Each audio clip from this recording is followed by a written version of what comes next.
Magandang araw po sa inyong lahat, lalong-lalo na po sa mga giliw kong tagapakinig. Narito na naman po tayo sa paglalahad ng isang kwento ng buhay ng binatang isang Aita, si Arturo, 19 na taong gulang na isang mabait at matulunging mangangaso ng baryo ng Algao sa probinsya ng Zambales. Masasaksihan niya ang pagpatay ng aswang sa mga lalaki. Makikilala naman niya ang isang diwatang nangangalaga sa kalikasan. Ipagkakaloob sa kanya ang kakaibang kapangyarihang tatalo sa pinuno ng mga aswang. Ano-ano ang mga lihim na matutuklasan ni Arturo sa pagkatao ng mga taong nakapaligid sa kanya? Magagawa kaya niyang matalo ang malakas na puwersa ng kampon ng kadiliman? Sama-sama po nating pakinggan ang buhay at pakikipagsapalaran ng binatang pinagkalooban ng mutya ng pangil ng Baboy Ramo. Ngunit bago po ang lahat, mga idol, huwag po nating kalimutang mag-subscribe at i-hit ang notification bell sa aking YouTube channel na The Voice Addict at Apong Isaac para sa mas marami pang makapigil hiningang kwentong aswang at katatakutan mula sa mundo ng kababalaghan. Umpisahan na po natin ang kwento. Arturo, saan ka na naman ba pupunta? Hindi ka pa nagsasawa sa kakahanap mo ng mga baboy ramo sa gubat? Aba, kulang na lang tubuan na rin kami ng mga balahibo sa katawan para maging baboy ramo na rin kami. Tay, ano naman po ba ang problema nyo? Wala naman pong masama sa pangangaso ko sa gubat Nakakatulong pa nga po ako sa mga katribo natin Hindi ba? Masama ang palagi kang pumupunta sa gubat para maghanap ng mga baboy ramo. At kanino naman napupunta? Sa mga katribo natin na imbis ako lang ang tulungan mo. Nandadamay ka pa ng ibang pamilya na tutustusan mo ng pagkain sa araw-araw. Aba anak, pambihira ka naman. Mag-isip-isip ka. Hindi naman sila nagpakahirap na alagaan ka simula pagkabata mo. Tapos mabibigyan mo rin sila ng pinagpaguran mo. Tay, bakit po ba? Masama po ba ang tumulong sa iba? Hindi po ba't dapat masaya po kayo dahil matulungin po ko sa kapwa natin Aita?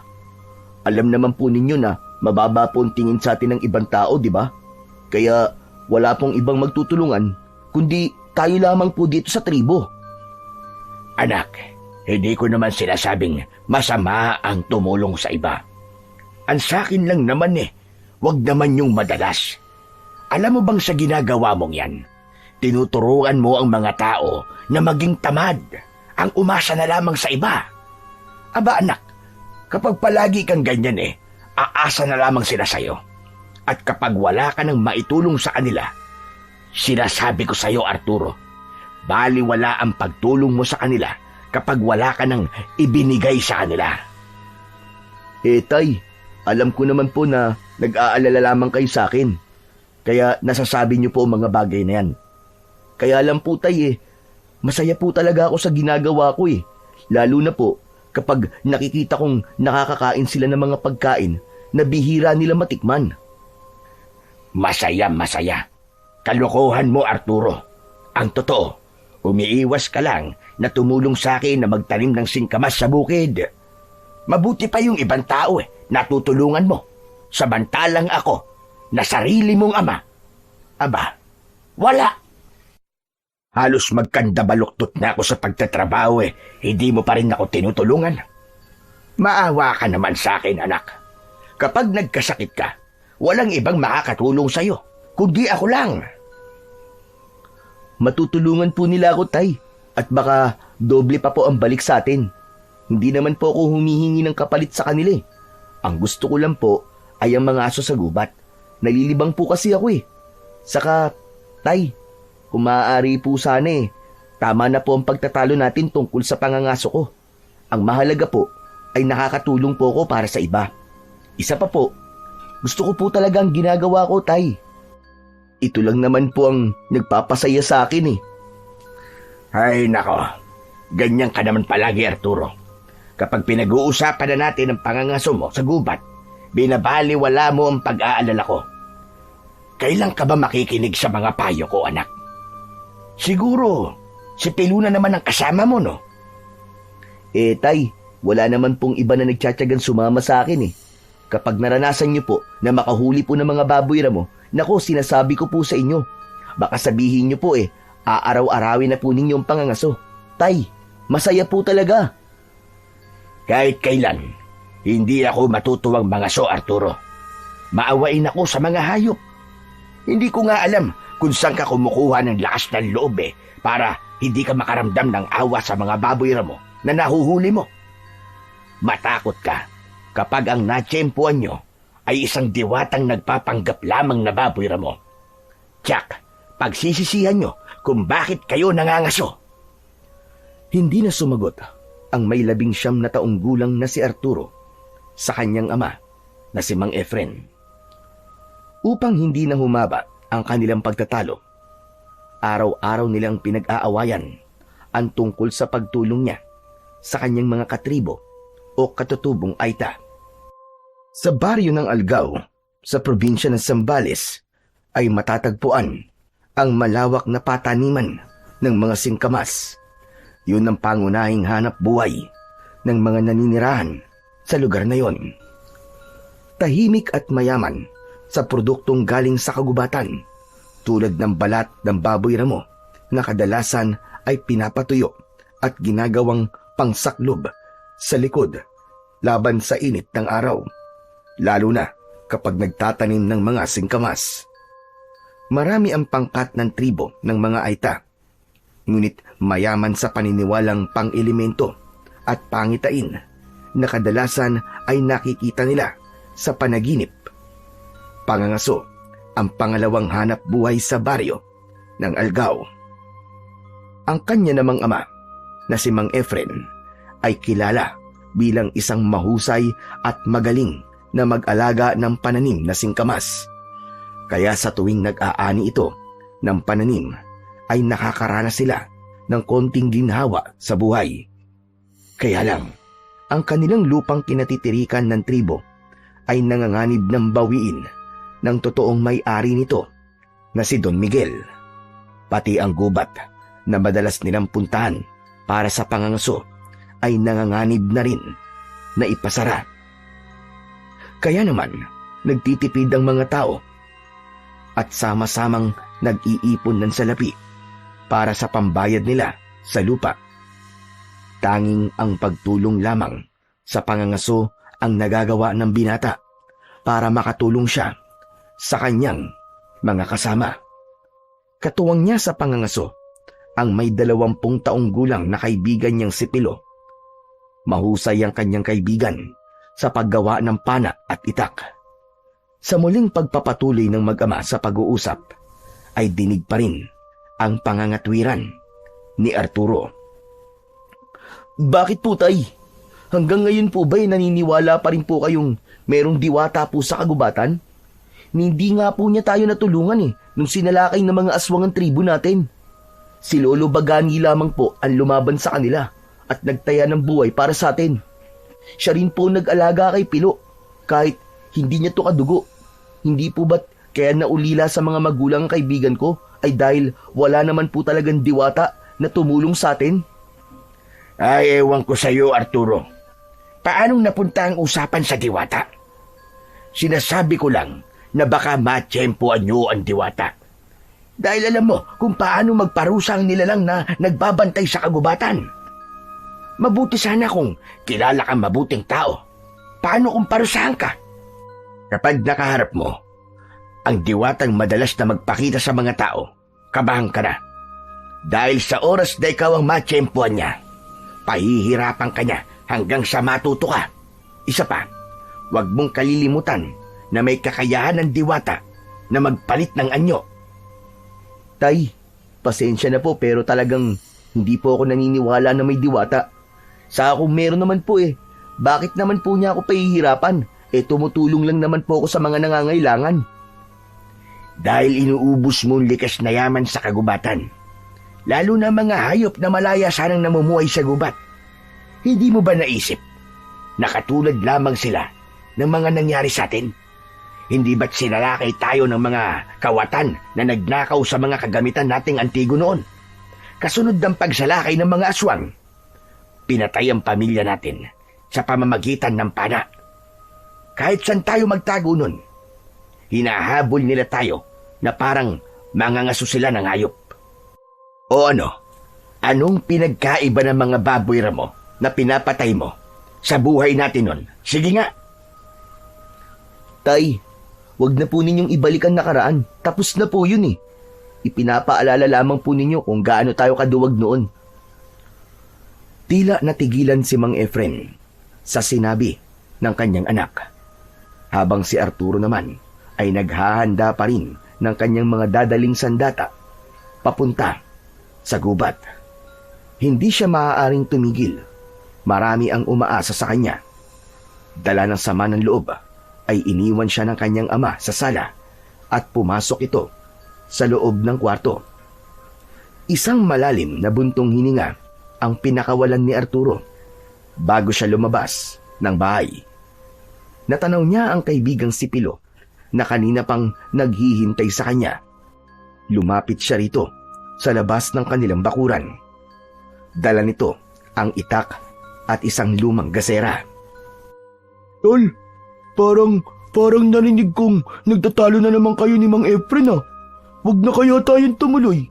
Baka mapahamak lamang tayo eh. Alam mo naman ang kasabihan ng matatanda, di ba? Malas daw kapag may nagagalit sa pag-alis natin. Pambihira. Pati ba naman ikaw, Pilo, naniniwala sa mga pamahiin na matatanda? Basta, tutuloy tayo ngayon. Noong nakaraan na gabi, hindi tayo natuloy sa pangangaso dahil umuulan. Ngayon, tamang pagkakataon na to para gumala sa gubat. Dala mo naman ang gasera at pana mo, di ba? Sayang kung hindi natin gagamitin. Basta, bigla tuloy akong kinabahan sa lakad natin eh. Tamang-tama lang ang alis natin, Pilo. Maliwanag ang buwan at maaliwalas ang paligid. Ano ka ba naman? Tol, parang kinakabahan talaga ako sa gagawin natin ngayon eh. Tol, alam mo, ngayon lang nangyari sa akin to. Ano ka ba naman, Pilo? Pwede ka naman na hindi sumama eh. Walang namimilit sa'yo. Saka, ano bang kinakatakot mo? Matagal na natin tong ginagawa. Isa pa, alam mo naman na ito lamang ang paraan para malaman natin ang sitwasyon sa bundok, di ba?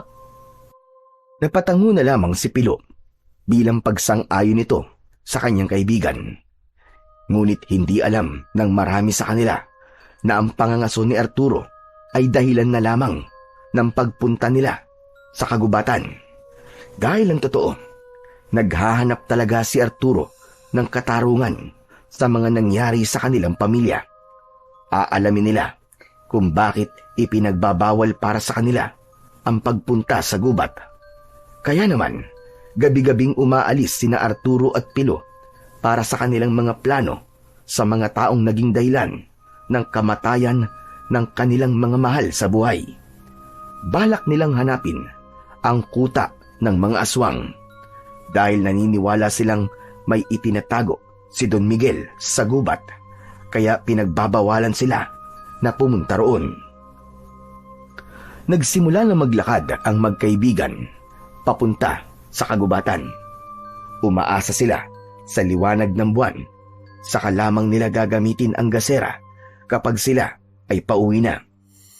Pagkalipas ng ilang minutong paglalakad, ay tumigil sila sa malagong halamanan. Nakarinig sila ng kaluskos na parang may baboy ramo na malapit lamang sa kanilang kinaroroonan. Inihanda ni Arturo ang kanyang pana at isinawsaw ang dulo ng talim sa lason na pampatulog sa mga baboy na mahahanap nila. Maya-maya pa ay nakita nila ang mataba at malaking baboy ramo na abala sa pagsabsab ng damong ligaw, habang panay ang huni nito. Malago ang tayong balahibo ng hayop, habang ang dalawa nitong pangil ay nakalitaw sa bibig. Kaya lang, tila napansin ng binata na biglang kumislap ang pangil ng baboy ramo sa liwanag ng buwan. Nagtataka siyang napatingin sa gawin ni Pilo dahil pakiramdam niya ay parang siya lamang ang nakakita ng bagay na yon. Bigla niyang naisip na kunin ang pangil nito sa oras na mahuli nila ang baboy ramo. Pilo, ako ang uhuli sa baboy ramo ha. Ikaw na muna rito sa gilid ng puno. Sige, mag-iingat ka lang, tol. Baluktot ang katawan ni Arturo na nagpalipat-lipat sa punong madadaanan niya, papalapit sa kinaroroonan ng baboy ramo. Magaan ang hakbang ng kanyang paa na iniiwasan na lumika ng ingay. Hindi niya inaalis ang kanyang paningin sa baboy ramo na abala pa rin sa pagsabsab ng damo. Ngunit napapansin niya na panay ang tigil nito sa pagkain at lumilinga sa paligid na parabang may hinahanap. Kaya hindi malapitan ni Arturo ang baboy ramo. Akma na sanang sisipatin ni Arturo ang baboy ramo nang makarinig siya ng ingay mula sa kakawyan. Boses ng lalaki na nagmamakaawa na wag itong papatayin. Kaya naman, bumundol ang kaba sa kanyang dibdib, lalo na nang tumakbo ang baboy ramo sa kakawyan kung saan ay nagmumula ang ingay. Dala ng kanyang pagtataka ay sinundan niya ang hayop. Maya-maya pa ay narating niya ang kinaroroonan ng nagkakagulong mga tao. Naramdaman din ni Arturo ang paglapit sa kanya ni Pilo habang natatanaw nila ang baboy ramo na parang nagtatago rin sa kakawyan at nakamasid sa nangyayari sa grupo ng mga kalalakihan. Tol, ano nangyayari? Tignan mo, tol. May mga kalalakihan na tila taga-kabilang baryo. Sa gitna naman ay isang lalaking nagmamakaawa. Ang sabi niya huwag daw siyang papatayin. Nangihingi lang ng tulong ang lalaking yun. Pero ang inisip ng mga kalalakihang yan ay magnanakaw ito. Sa tingin mo, ano ang binabalak nilang gawin sa lalaki? Para kasing maraming dugo ang nasa damit ng lalaking nakaluhod eh. Sa palagay ko, tol, papatayin nila ang lalaki. Tignan mo ang kanyang katawan, oh. Marami rin sugat at pasa sa kanyang balat.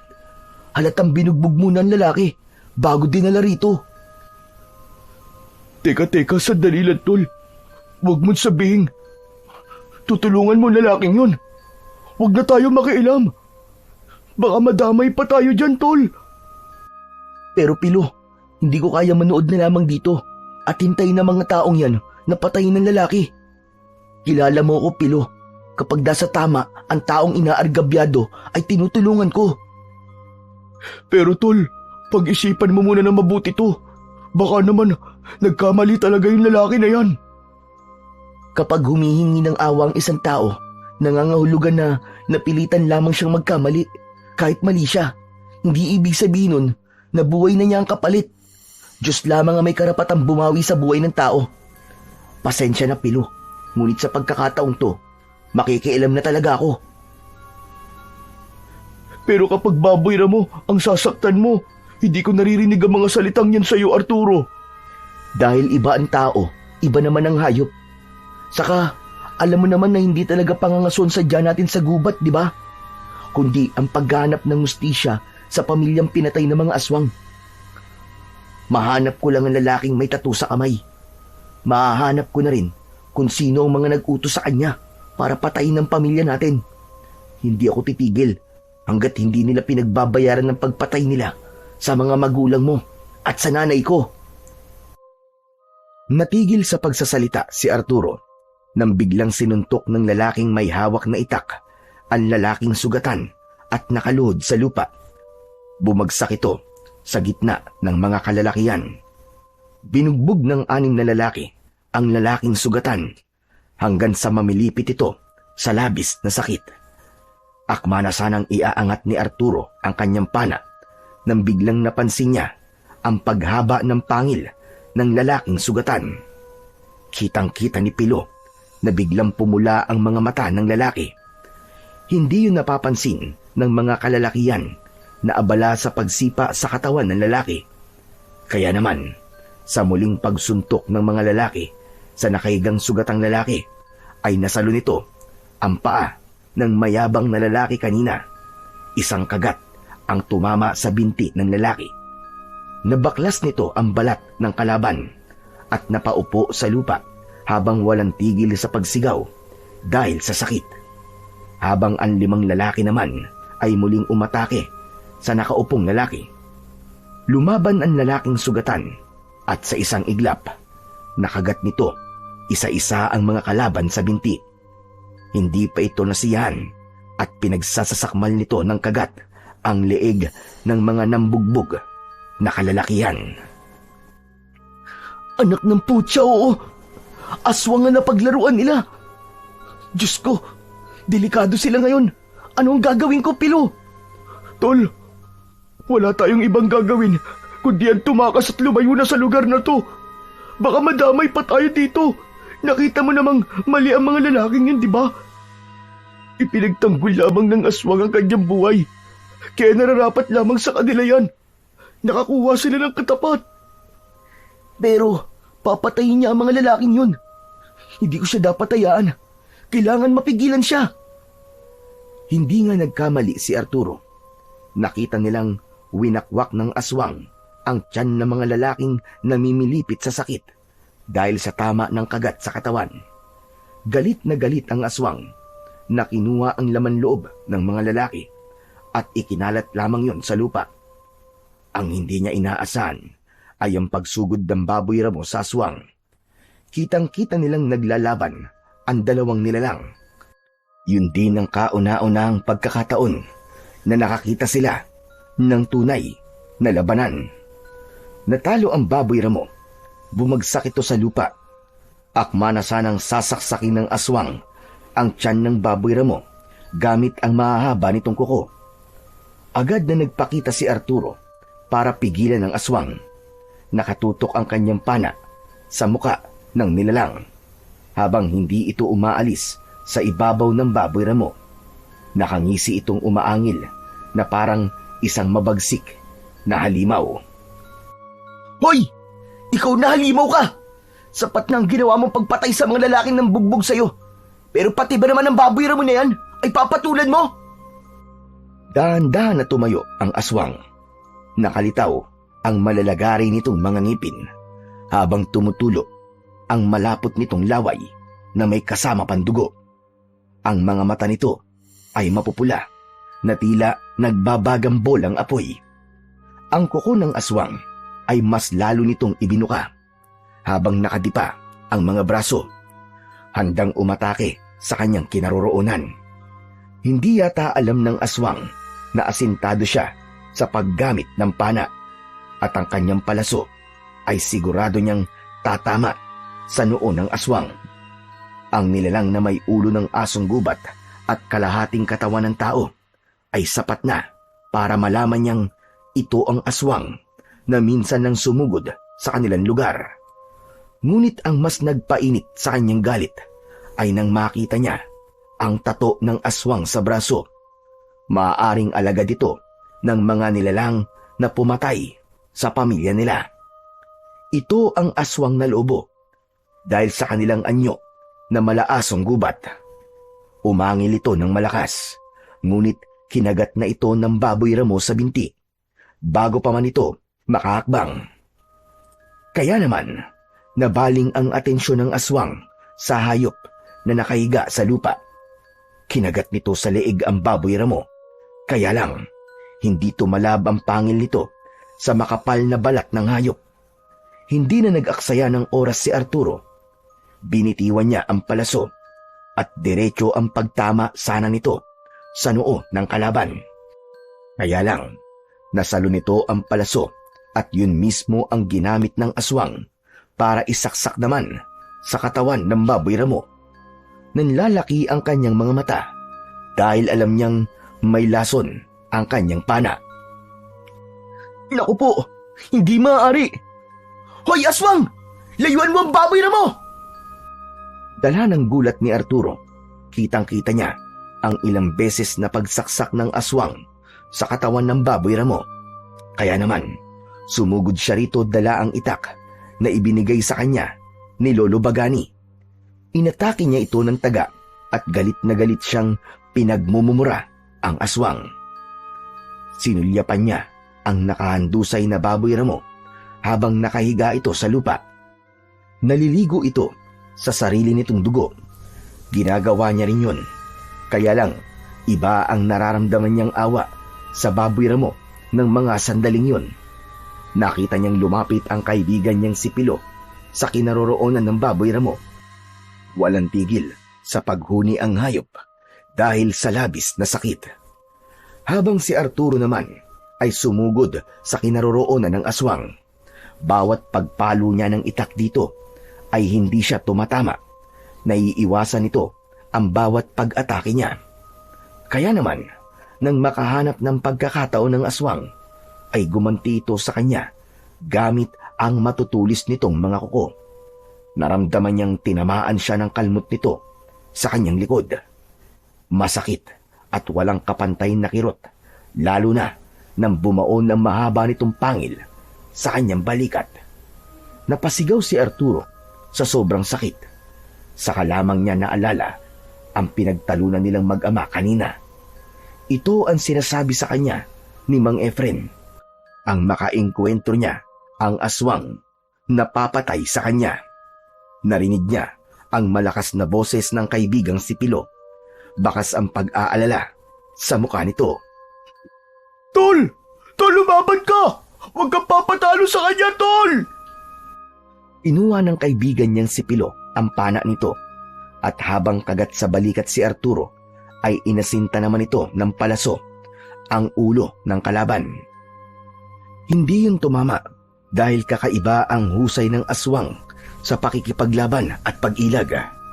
Ang baboy ramo ay tumayo at walang ano-ano ay tumalo nito ng mataas at kinagat nito ang leeg ng kalaban.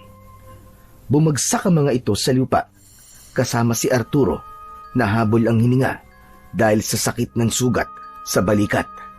Idagdag pa ang kalmot niya sa likod na parang tumitibok-tibok na puso. Dinig na dinig niya ang kumusyon sa kanyang likuran habang nagpapambuno ang dalawang nilalang. Pinilit niyang tumayo habang si Pilo ay tinututukan ng malapitan ng palaso ang nakahigang aswang na abala pa rin sa pakikipaglaban sa baboy ramo. Dinampot ni Arturo ang nabitiwan niyang itak at lumapit siya sa mga ito. Isang malakas na pagtaga ang ginawa niya sa katawan ng aswang at tumama yon sa braso nito. Naputol niya ang kaliwang braso ng aswang. Kaya naman, bumangon ito habang umaangil at inatake siya nito ng kagat. Subalit naiwasan niya yon. Gumanti si Arturo ng taga sa balikat nito. Dahil nangihina na ang katawan ng aswang, hindi na nito nailagan ang pagtama ng kanyang itak sa katawan nito. Bumagsak ang aswang sa lupa habang nag-aagaw buhay na malalim ang hinga. Umiyak ito at nagsalita na sinabing nagawa lamang nitong magnakaw ay dahil sa anak nitong may sakit. Aswang sila pero hindi sila masama. Napilitan lamang itong lumaban sa mga lalaki dahil balak itong patayin ng mga ito. Ang lahat ng galit ni Arturo ay nawala at napalitan ng pagsisisi. Pakiramdam niya, siya ang nagkamali, habang ang baboy ramo na nakahandusay sa lupa ay unti-unting nagkaroon ng liwanag sa buong katawan. Teka, anong klaseng nilalang ka?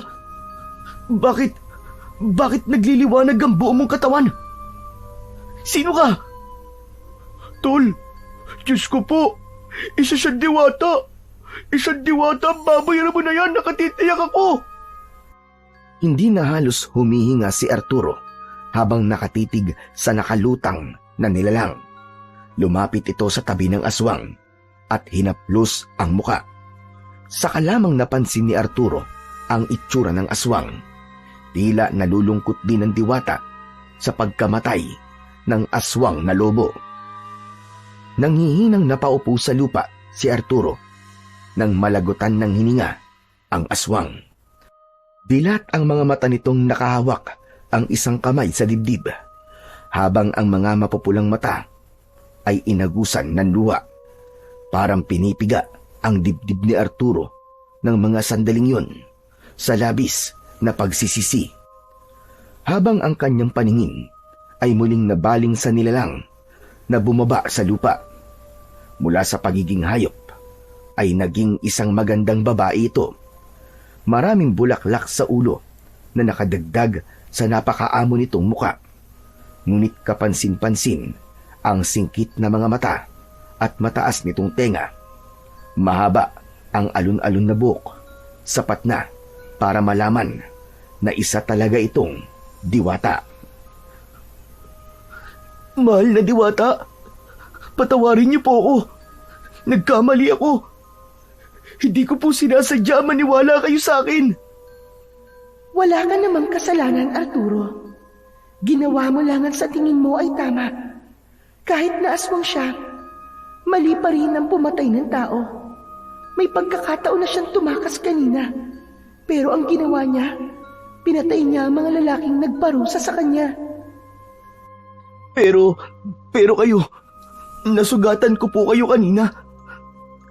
Sino po ba talaga kayo? Kayo po ba talaga ang sinasabing diwata ng kalikasan? Hindi po ako naniniwala sa mga diwata eh. Pero nang makita ko po kayo, totoo po pala kayo. Pasensya na po talaga. Patawarin niyo po ako. Oo, Arturo. Totoo ako. Totoo ang mga diwata. At ako ang diwata ng kalikasan. At sumubok sa iyong kakayahan. Ano? Kaya po pala nang tumingin ako sa pangil ng baboy ramo, ay bigla pong kumislap yun sa liwanag ng buwan. Dahil isa po pala kayong diwata na nag-aanyong hayop. Kaya nagkaroon kayo ng kakayang magpahilom ng sugat nyo dahil hindi kayo isang ordinaryong tao. Tol, huwag na natin siyang kausapin. Magpaalam na tayo sa kanya. Tara na, umalis na tayo rito. Huwag kayong matakot sa akin. Isa lamang akong diwata na nagbabantay sa kagubatang ito. Aaminin kong masama ang loob ko sa inyo dahil sa madalas niyong pangangaso sa gubat. Pero nalaman ko na itinutulong niyo ang mga nauhuli niyong hayop sa mga katribo niyo. Ngunit nalaman ko rin na meron kayong ibang dahilan kung bakit niyo ginagawa ito. Isa pa, iniligtas niyo ang buhay ko sa kamay ng aswang na yon. Hindi niyo ba alam na isa siya sa mga aswang na sumalaki sa inyong tribo? Patunay ang kanyang tattoo na paniki sa kanyang braso. Tatak yun bilang kampo ng kadiliman. Huli na ang kanyang pagbabago. Kaya lang naman siya napahiwalay sa mga kasama niya dahil itinuturing siyang traidor ng kalahi niya. Teka. Kung ganun po, kasama po pala talaga siya sa pumatay sa pamilya namin. Pero, ano po ba ang pangalan niyo? Ako si Diwatang Ada, ang diwata ng kagubatan. Kung kanina nakita mo ang aking pangil na kumislap sa liwanag ng buwan, nangangahulugan na ikaw ang binatang pinili ng aking kapangyarihan upang pigilan ang nagbabantang pagsalakay ng maraming aswang sa inyong tribo. Nakikita kong marami na naman ang magbubuwis ng buhay at kasama kayo ng kaibigan nyo sa mamamatay. Aba, teka, sandali lang po, Diwatang Ada. Ang ibig niyo pong sabihin ay sasalakayin na naman po kami ng mga aswang na lobo? Pero bakit palagi po kami ang kanilang sinasalakay? Ano po ba ang dahilan?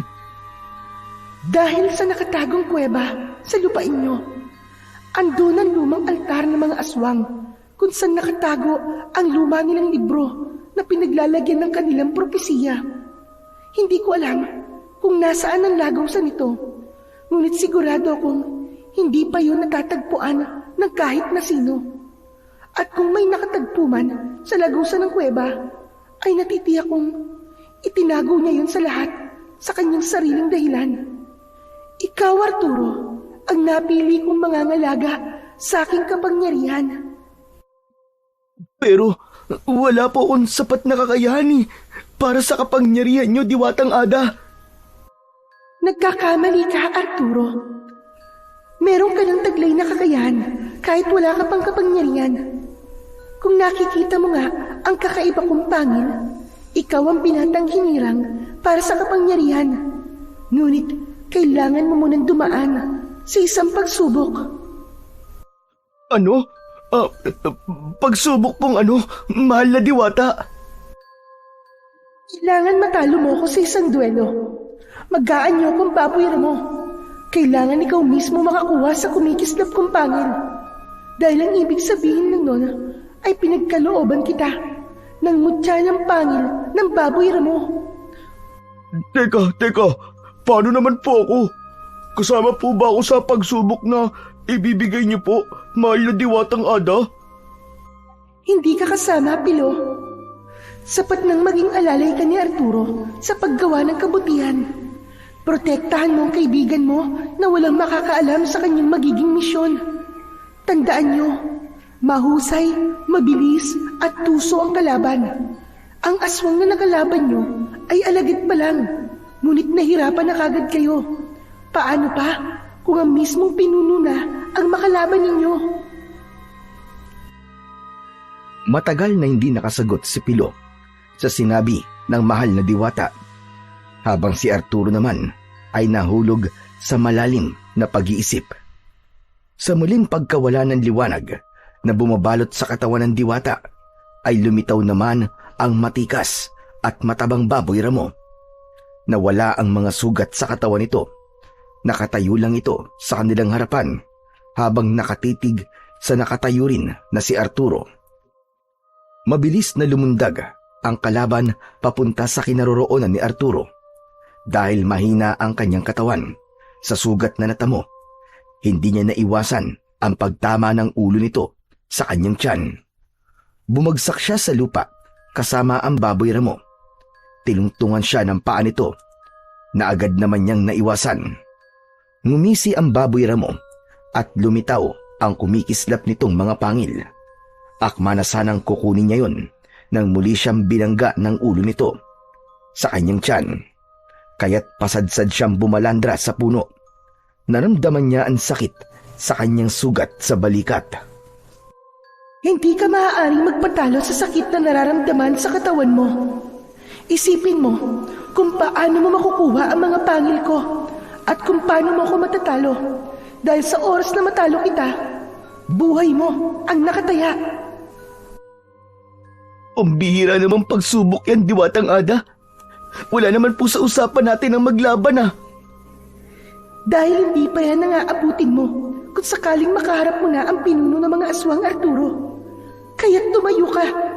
Lumaban ka, Arturo. Sandali lang, mahal na Diwata. Wala naman sanang mangyaring masama sa kaibigan ko. Kung gusto po niyong ibigay sa kanyang kapangyarihan, bakit naman po kailangan niyo pa siyang pahirapan ng ganito? Dahil kasama yon sa mga kailangan niyang pagdaanan. Sinusukat nito kung gaano katatag ang katawan ng taong pinagkalooban ng mutya ng pangil ng baboy ramo. Pagkatapos nun, ay muling nagpatuloy ang labanan. At sa pagsugod ng baboy ramo, nakailag si Arturo. Nasuntok niya ng kanyang kamao ang batok ng baboy ramo at bumagsak ito ng pasadsad sa lupa. Agad na lumapit ang binata sa kinaroroonan ng nakaigang baboy ramo. Tangka na sana niyang susuntukin ulit ito sa muka nang bigla itong nakatayo at inuntog siya nito ng ulo. Pero dahil sa kagustuhan niyang magkaroon ng kapangyarihan para mabigyan ng katarungan ang nangyari sa kanyang ina at kapatid, ay nakipaglaban siya rito ng lakas sa lakas. Hindi siya nagpatinag sa malakas nitong pagbangga sa kanyang tiyan. Ibinuka niya ang kanyang hita upang ang puwersa ng baboy ramo ay mapigilan ng kanyang katawan. Hinawakan niya ito mismo sa dalawang pangil na nakausli sa bibig nito. Sa kanya iniikot sa ere kasama ng katawan ng baboy ramo. Iniharang niya ang katawan niya at bumagsak sa lupa ang baboy ramo. Naputol ang dalawang pangil nito at nagkaroon ng liwanag sa buong kagubatan. Nasilaw si Pilo. Hindi rin ito makapaniwalang nagawa ni Arturo na makuha ang pangil ng baboy ramo. Tol! Tol, nagawa mo! Natalo mo ang diwata!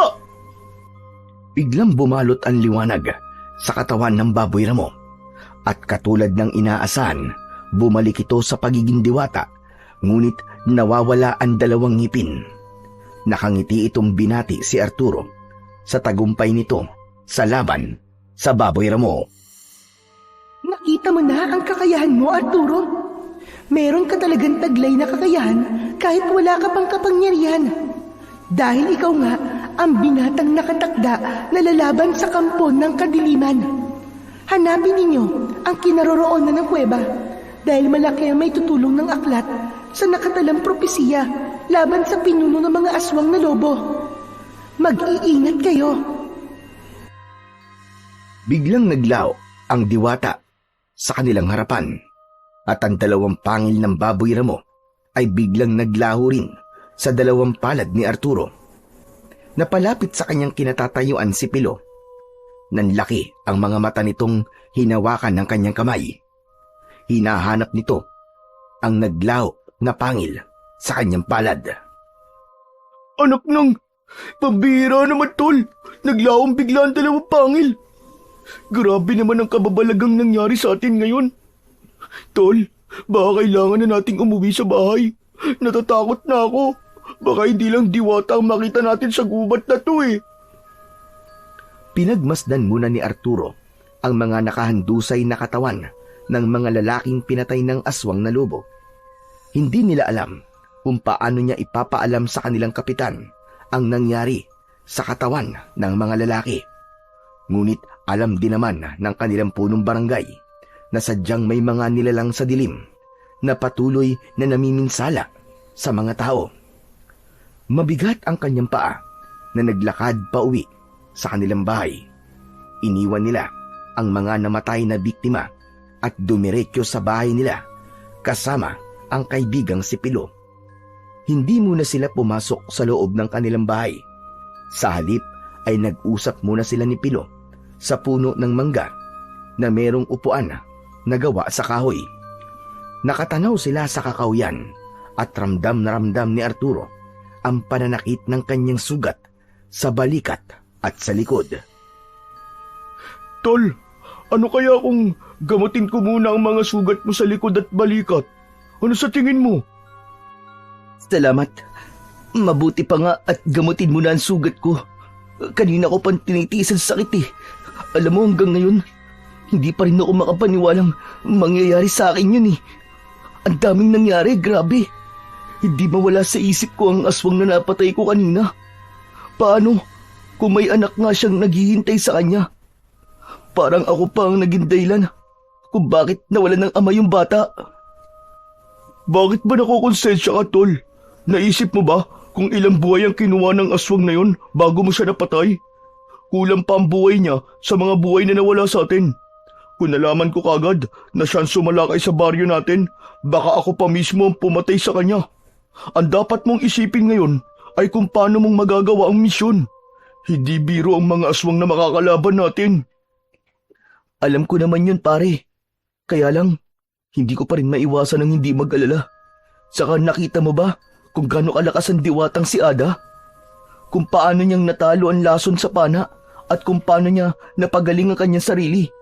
Kung meron siyang ganong kapangyarihan, bakit kailangan pa niyang hanapin ang binatang hinirang para sa mutya ng pangil ng baboy ramo? Hindi ba't nakapagtataka naman yun, Pilo? Kung sa bagay, may punto ka naman, Arturo. Kaya lang, ang paglaho ng pangil sa mga palad mo ay palatandaan na ang mutya na mismo ang nagbigay sa'yo ng kapangyarihang yan. Gawin na lang natin ang lahat para magawa mo ang tungkuling nakaatang sa balikat mo. Tol, huwag kang mag-alala. Palagi mo kong kasama at magtutulungan tayo. O sige na, tanggalin mo na muna ang damit mo nang magamot ko na ang sugat mo. Mabuti na lamang at palagi kong dalaan langis na panggamot sa sugat. Kaya nga, malaki na talaga ang utang na loob ko sa'yo, Piloy. Teka, kumusta nga pala si Lolo Bagani? Ayun, palagi na lamang nakahiga sa kanyang katre. Masipag pa rin siyang gumawa ng mga gamot at palagi pa rin nagbabasa ng aklat natin sa tribo. Bilib din ako kay Lolo Bagani dahil kahit 70 taong gulang na siya, malakas pa rin. Ang tinutukoy na si Lolo Bagani ay ang pinakamatandang lalaki na nabubuhay sa kanilang tribo. Kung minsan ay tinatawag nila itong elder dahil sa katandaan nito. Mabait at mahilig sa pamahiin ang matanda. Nang sumalakay ang mga aswang sa kanilang tribo, ay ito mismo ang lumaban para sa kanila. At kaya sila nabubuhay ngayon ay dahil ito rin ang nagligtas sa kanilang lahat. Naisip ni Arturo na kung kakausapin nila ang matanda, ay malalaman nila kung nasaan ang lihim na kuweba na siyang binabalik-balikan ng mga aswang. Teka, sa tono ng pagtatanong mo, Arturo, parang pareho tayo ng naiisip na gawin Tama ka, pare. Baka alam ni Lolo Bagani kung nasa ng lihim na kuweba para mahanap natin ang aklat ng propesiya ng mga aswang na lobo. Malakas ang kutob kong nakatala roon kung paano natin sila matatalo at ang pinuno nila. At kung ano ang dapat gawin ng taong hinirang para sa mutya. Ipinagpatuloy ni Pilo ang panggagamot sa kaibigan hanggang sa matapos yun at nagpaalam sa isa't isa. Si Pilo rin ang bahalang magsabi sa kanilang kapitan ng mga nangyari sa gubat. Inihatid ni Arturo ng tanaw ang papalayong kaibigan bago siya pumasok sa kanilang bahay. Pinilip ni Arturo ang kanyang ama. Nakahiga itong patagilid sa kanyang pintuan at humihilik dahil sa lalim ng tulog nito. Maya-maya pa ay nagpasya na siyang pumasok sa loob ng kanyang silid. Saka nagpalit muna ng damit bago nahiga sa katre. Ilang saglit lamang ay nakatulog na siya ng mahimbing. Isang masamang panaginip ang dumalaw sa pagtulog ni Arturo. Meron daw guguhong bato na malapit sa bahay ni Lolo Bagani at madadaganan nito ang matanda hanggang sa mamatay. Napabalikwas ng bangon si Arturo sa bahaging yun ng kanyang panaginip. Ang mga Aita ay may paniniwala sa mga panaginip. Yun din ang nagsisilbi nilang babala sa mangyayari pa lamang sa hinaharap. Ang kanyang panaginip ay malinaw na babala para sa kanya na dapat niyang mailigtas ang matanda sa tiyak na kapahamakan. Yun ang unang pagkakataon na naranasan niyang managinip na parabang totoong-totoo. Hindi napansin ni Arturo na si Mang Efren ay kanina pang nakaupo sa tabi niya. Mukhang masama ang panaginip mo, Arturo Ang lakas ng alulong mo. Para kang aso na kinakatay. Pasensya na po pero talagang masama po ang panaginip ko, Tay. Parang babala po na mangyayari pa lang. Tay, guguho po ang mga bato mula sa bundok at madadaganan po ang bahay ni Lolo Bagani. Abay, dapat palang masabihan si Pilo para maging alerto sila sa kanilang paligid. Teka, ano yan? Paano ba yung balikat mo? May dugo Mayroon ba nangyari sa inyo kagabi? Opo, meron po, Tay. Nakakita kami ng aswang na pumatay po sa 6 na lalaking nagparusa sa aswang. Hindi nila alam na ang lalaking binugbog nila ay isa palang aswang na lobo. Ano ka mo? Saan mo nakuha ang sugat na yan? Nilabanan ko po ang aswang at napatay ko po siya, Tay. Pero 6 na lalaki ang naging biktima niya. Hindi ko po sila nailigtas. Namatay po silang lahat.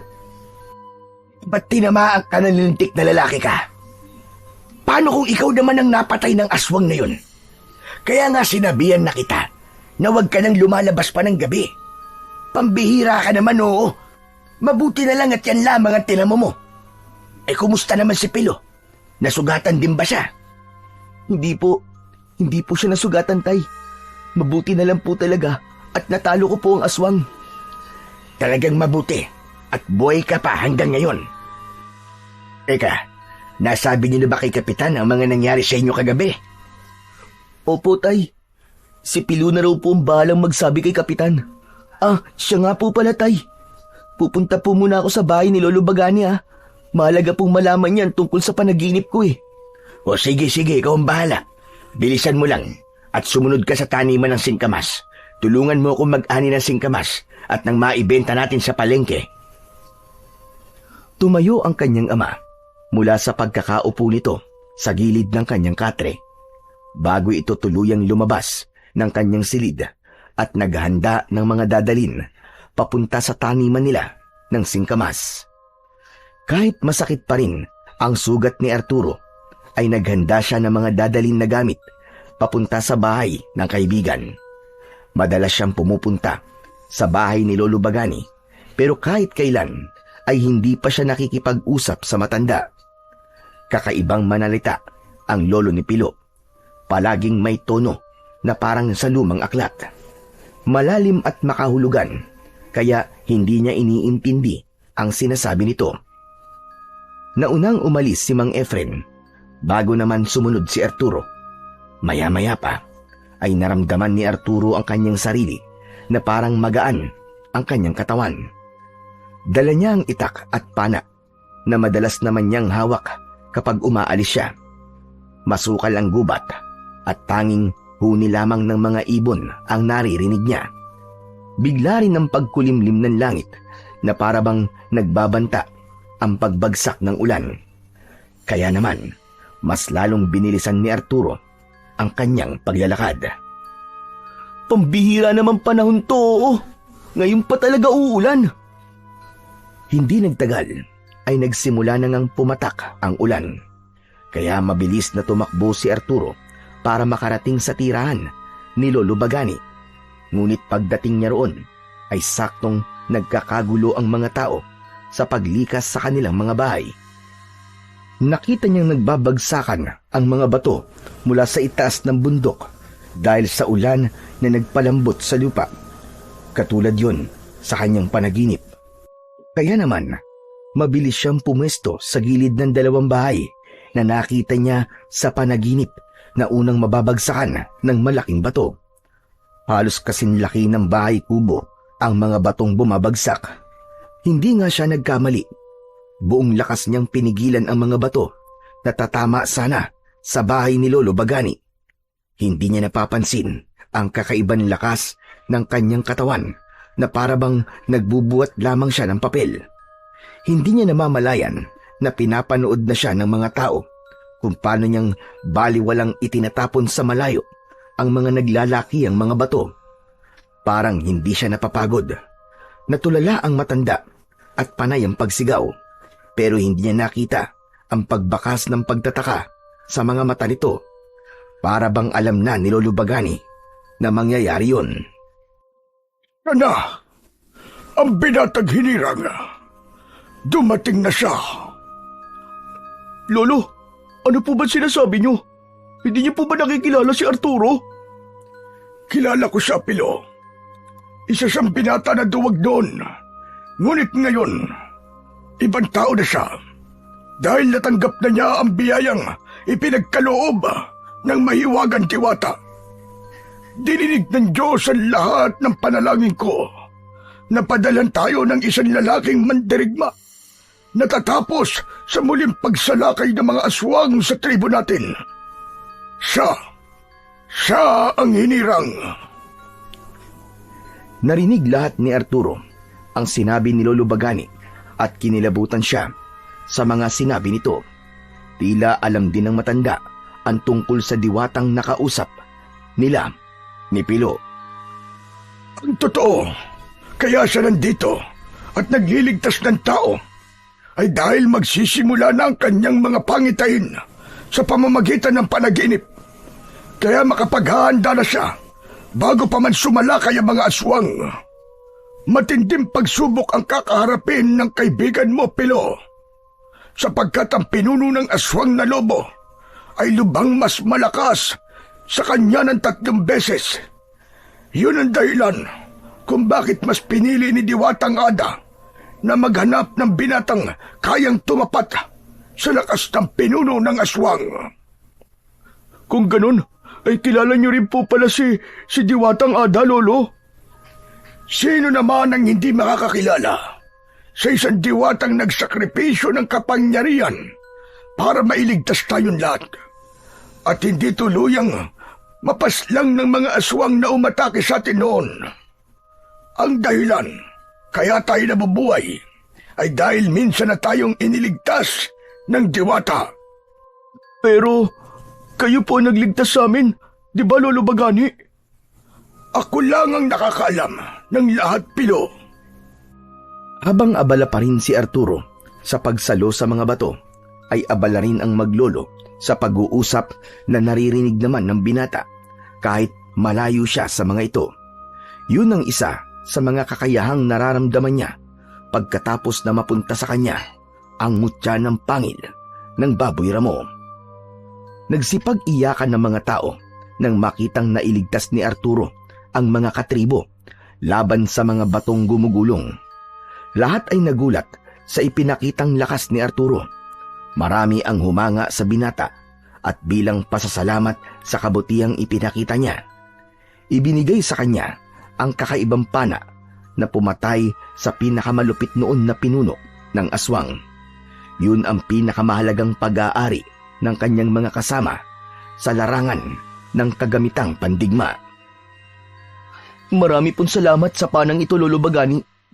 Isa pong karangalan ang mabigyan po ng ganitong sandata. Tinagot ni Lolo Bagani ang sinabi na yon ni Arturo. Isa daw yung pagkilala sa kanyang kabayanihan at dahil doon ay mas lumakas ang paniniwala ng mga tao na siya nga ang binatang hinirang na lalaban sa mga aswang. Dumating na, mga kasama, ang bago nating tagapagligtas. Sinasabi ko na nga ba't dinidinig ng Panginoon ang ating mga dalangin?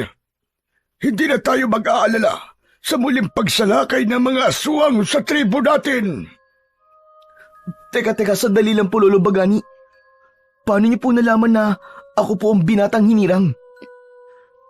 Pagkatapos kong masaksihan ang ginawa mo kanina, alam kong ikaw nang matagal na naming hinihintay ang magtatanggol sa ating tribo laban sa mga kampon ng kadiliman. Pero Lolo, mali po yatang ipagkalat natin sa kanila ang tungkol sa hinirang na bagong tagapagligtas ng ating tribo. Baka po inilalagay lamang natin sa kapahamakan ng buhay ni Arturo. Hindi siya mapapahamak, Pilo, dahil kaya niyang ipagtanggol ang kanyang sarili. Sa nakita ko kanina, taglay na niya ang mutya ng pangil ng Baboy Ramo. Tama ba ako? Yun ang kapangyarihang lalabas sa kanyang mga kamay. Kapag malalagay siya sa panganib, magagamit niya ang dalawang pangil ng Baboy Ramo laban sa mga aswang. Kailangan lamang mahanap ang lumang aklat ng propesiya ng mga aswang. Nagkatinginan ang magkaibigan dahil yun naman talaga ang pakay ni Arturo kung bakit siya pumunta sa bahay ni Lolo Bagani. Ang tanungin ng matanda ng tungkol sa kahalagahan ng aklat at kung nasaan ang lihim na kuweba. Ngunit nagulat sila nang biglang may dumating na kalalakihan para guluhin ang kanilang tribo. Ayon sa mga ito ay lumayas na sila sa lupain na pag-aari ni Don Miguel. Ngunit humarap si Lolo Bagani. Nabigla sila nang bigla na lamang pinagbuhatan ng kamay ang matandang walang kalaban-laban. Umalma si Pilo na bakas ang galit sa muka. Teka, sobra naman na yata ang pagpapaalis niyo sa amin at kailangan pa ninyong manakit na matanda. Nasaan ang mga papel niyo na magsasabing kailangan na naming lumikas sa lupain ito? Ni wala nga kayo may pakitang katibayan na sa inyo ang lupain na to. Naging mayabang ang lalaking payat na may kasamang mga armadong lalaki. Nagmamatigas ito na matagal na silang pinapalayas ng matanda sa lupain na yon. Sila lang daw ang nagmamatigas. Ang ginawa pa nito ay kumuha ng isang babaeng aita at walang awa nitong hinalikan sa harap ni Arturo. Tuluyan ng hindi nakapagpigil sa galit si Arturo. Agad na lumipad ang kanyang kamao sa mukha ng payat na lalaki at bumagsak ito ng pasadsad sa lupa. Nagalit naman ang mga kasama nito, kaya naman Sumugod ang mga ito sa kinatatayuan ni Arturo. Pinagsususuntok nila sa tiyan at dibdib ang binata. Hindi naman natinag si Arturo sa kanyang kinatatayuan. Sa halip, gumanti siya sa mga ito ng ubod lakas na suntok. Tumama ang kanyang kamao sa dibdib ng mga lalaki. Parang tinamaan ng mga ito ng malalaking bato sa dibdib at bumagsak sa lupa dahil hindi nila kaya ang lakas ni Arturo. Sinubukan ng mga ito na paputukan sila ng baril. Kaya lang, mabilis na kumilos sina Pilo at Arturo. Naagaw nila kagad ang mga armas ng mga ito at naibigay sa mga lalaking Aita na pinagtawanan ang kahinaan ng mga lalaking nanggugulo sa kanila. Dala ng galit ay nagbanta ang mga ito na babalik sila at sisiguraduhin daw na mapapatay ang magkaibigan. Sinong tinakot nyo? Hihintayin ko ang pagbabalik nyo, mga inutil. Akala nyo masisindak nyo kami? Huwag na kayong bumalik, mga bangaw! Dahil hindi kami natatakot sa inyo! Umaripas ng takbo ang mga lalaki at naiwan ang kanilang armas. Ito ang sinasabing tauhan ng matanda na madalas na nanggigipit sa kanila para mapalaya sila sa kanilang tribo. Nakarating sa kanilang kaalaman na balak ng mga ito na magtanim ng marijuana sa kanilang lugar. At yun ang dahilan kung bakit nagmamatigas pa rin sila sa lupang alam nilang hindi nila pag-aari. Maraming buhay ang masisira kapag natuloy ang proyekto at hindi alam yun ng kawani ng gobyerno dahil malaki at malawak ang impluensya ni Don Miguel. Nang tuluyang maglaho sa kanilang paningin ang mga kalalakihan ay si Lolo Bagani ang nagtago sa mga armas na balak nilang isuko sa mga pulis. Kaya lang, naisip ni Arturo na pwede nilang magamit yon para protektahan ng kanilang buhay laban sa masasamang tao. Ang mabuti pa ay pumasok muna kayo sa loob ng bahay, Arturo. Alam kong hindi ito ang dahilan kung bakit ka na parito. Opo, Lolo Bagani. Kailangan po namin ng tulong nyo. Tipilo ang nagdala ng mga baril at sumunod sa kanila sa paglalakad papasok sa bahay ang matanda. Malawak ang loob ng bahay ni Lolo Bagani na gawa sa kugon at kawayan. Mayroong mataas na silong na kailangan pang gumamit ng hagdan para makarating sa silid na madalas pagpulungan ng mga ito. Isang Aita ang lahi nila ni Pilo, kasama ng kanilang pamilya. At si Lolo Bagani ang patunay na mahaba ang buhay ng mga katutubo dahil naniniwala sila sa iba't ibang pamahiin. Maya-maya pa ay nakarating sila sa isang silid na mayroong nakapatong na sinaunang aklat sa istante. Naupo sila sa bangko sa harap ng pahabang mesa. Matagal ko nang inilihim ang tungkol sa kuweba. Hindi ba't yun ang gusto niyong itanong sa akin, Arturo? Napakunot ang noo ni Arturo sa tanong na yun ng matandang lalaki. Para bang nababasa nito ang iniisip niya. Kaya naman, makahulugan siyang napatingin sa kaibigang si Pilo. Pero nagkibit balikat ito na ang ibig sabihin ay hindi rin ito alam kung paanong nalaman ng matanda ang tungkol sa lihim na kuweba. Hanggang ngayon ay wala pang nakakaalam sa lihim na kuweba. Pero wala naman yon sa lupang ito. Dahil ang lago sana ay patuloy ko pa rin na hinahanap. Alam ni Don Miguel ang tungkol sa kuweba. Baka naman po kusang nagpapakita po ang lihim na kuweba sa taong hinirang para sa mutya po ng pangil na baboy ramo. Hindi, walang ganun, Arturo. Maaring hindi na natin makikita ang lihim na kuweba. Pero pwede nating malaman kung ano maaari nating may panglaban sa mga aswang na yun. Ang inaalala ko lamang po, Lolo Bagani, ang sinabi po ng diwata sa muling pagsalakay po ng aswang, marami raw po magbubuwis ng buhay. Matagal ko nang alaman tungkol sa bagay na yan, Pilo. Katulad mo, Arturo. Alam ko rin ang tungkol sa mga panaginip dahil nakakaranas din ako ng mga ganyan. Kaya nga nalaman ko na ang hinirang ay ikaw dahil sa aking panaginip. Nakita kong may isang lalaki ang pumigil sa malalaking bato. Kung ganun, Lolo Bagani, talaga po palang nakakakita kayo ng mga mangyayari pa lamang sa inaharap. Oo, matagal na, Pilo. Ikaw lang ang hindi naniniwala sa akin. Ay siya nga pala, ano bang balak nyo ngayon? Tuloy pa rin po sa pangangaso para makatulong po sa mga katribo natin. Pangangasulan ba talaga ang ginagawa nyo? O paghahanap sa kuta ng mga aswang? Aba, Arturo, wala akong sinabi kay Lolo Bagani ha. Sadyang hindi lamang tayo makapaglihim sa kanya. Wala naman akong sinabi sa iyo, Pilo ah. Nagugulat lamang ako sa kakayahan ni Lolo Bagani. Matagal na po ba ninyong alam ang tungkol sa ginagawa namin ni Pilo? Kagabi ko lang nalaman. Matanda na ako. At alam ko kapag may itinatagong lihim ang isang tao. Kaya nga nalaman ko na si Don Miguel ay may balak na magtanim ng marijuana sa lugar natin dahil sa galaw ng kanyang mga mata. Pero mas interesado siya sa kinaroroonan ng kuweba dahil naniniwala siyang merong kayamanang nakatago roon. Isang malalim na buntong hininga ang pinakawalan ni Arturo bago siya nagpaalam sa matanda. Masyado ng matagal ang naging pag-uusap nila at kailangan niyang sumunod sa kanyang ama sa pagtatrabaho. Katulad ng inaasahan, ay nabigo pa rin siyang malaman kung nasaan ang kuweba.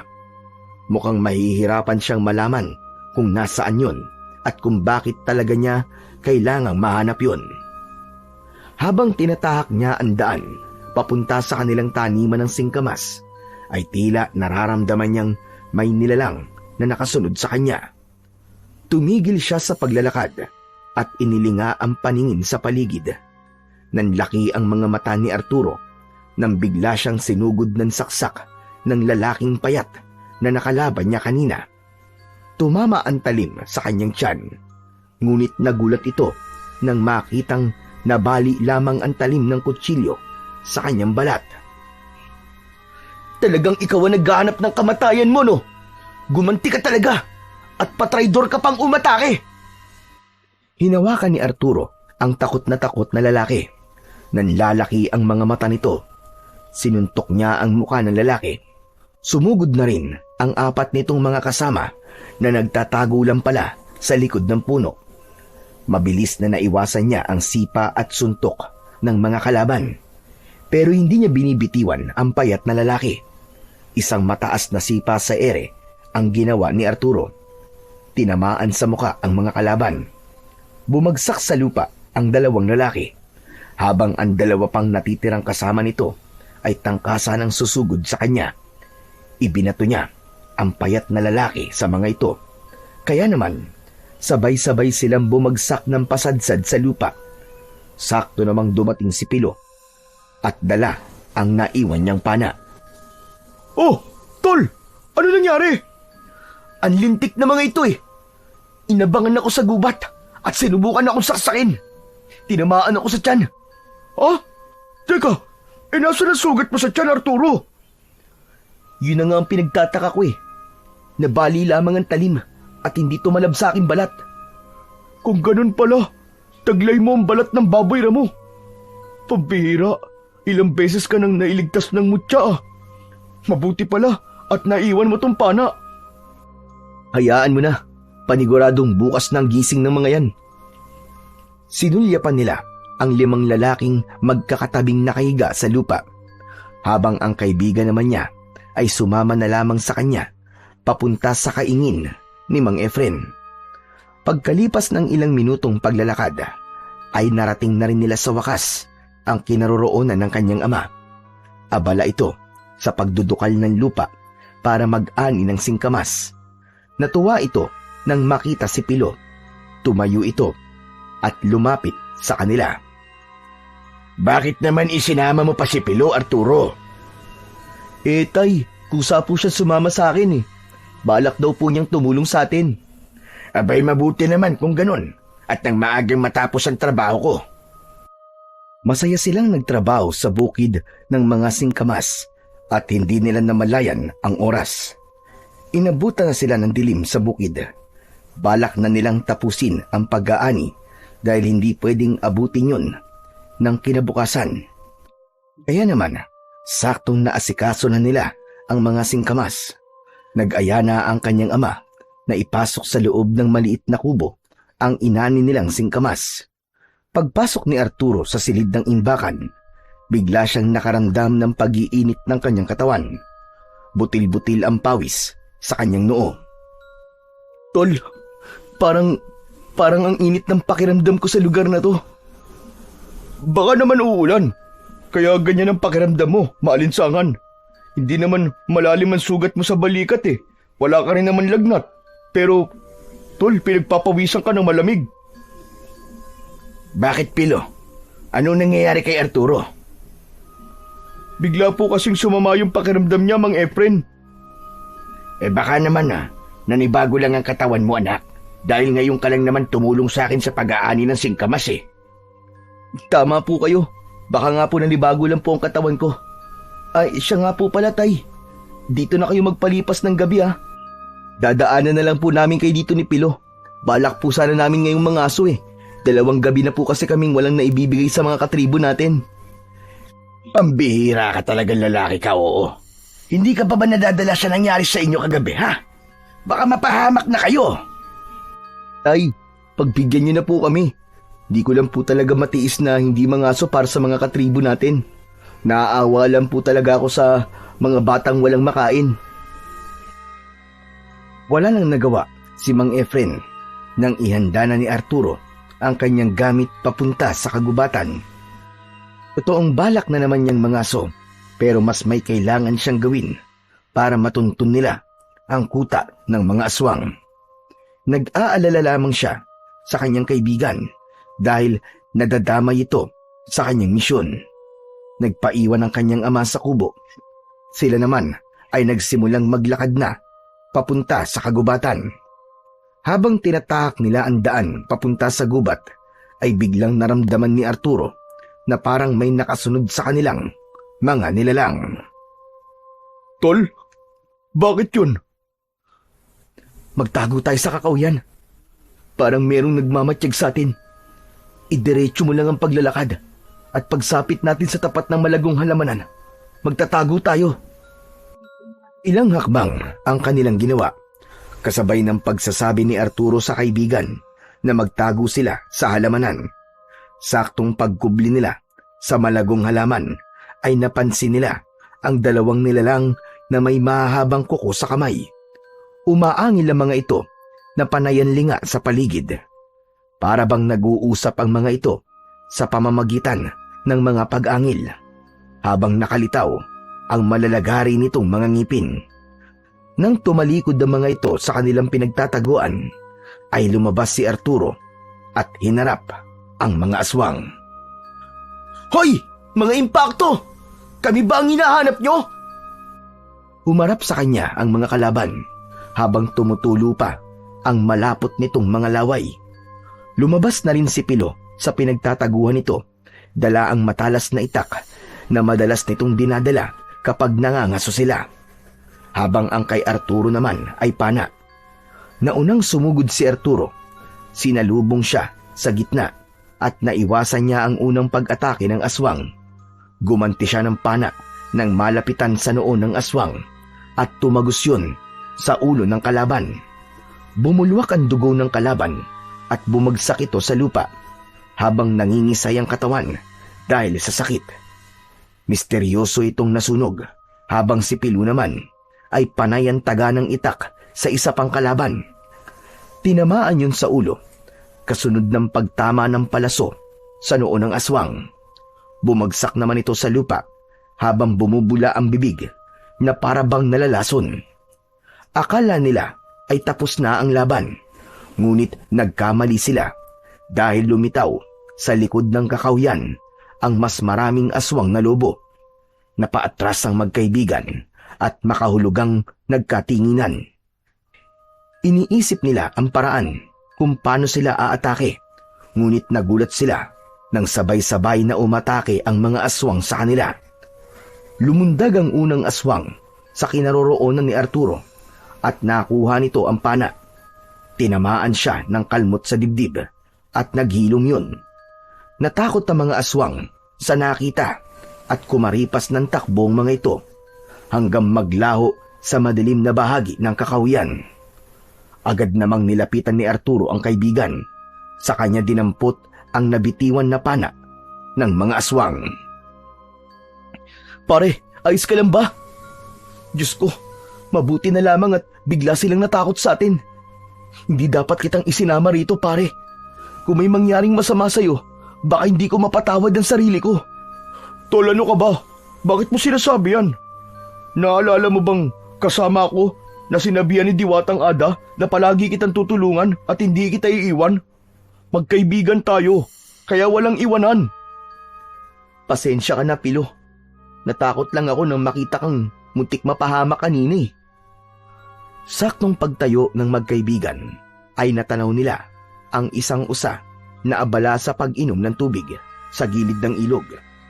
Balak na sanang panain yun ni Arturo, ngunit bigla siyang nakaramdam ng awa. Nagtaka naman ang kanyang kaibigan sa biglang pagbaba niya ng pana at napaupo sa gilid ng punong pinagtataguan nila kanina. Oh, tol, ano nangyari? Bakit hindi mo pinana ang usa? Parang hindi ko na kayang mangaso ng mga hayop, tol. Naawa na ako at nakakaramdam ng konsensya sa gagawin natin. Ang mabuti pa kaya itigil na natin to. Kaya nga nagugulat ako sa iyo, Arturo kung bakit gusto mo pa rin mangaso. Hindi ko na alam kung ano ang gusto mong mangyari. Nakalimutan mo na bang nandito tayo para protektahan ang likas na yaman ng kagubatan?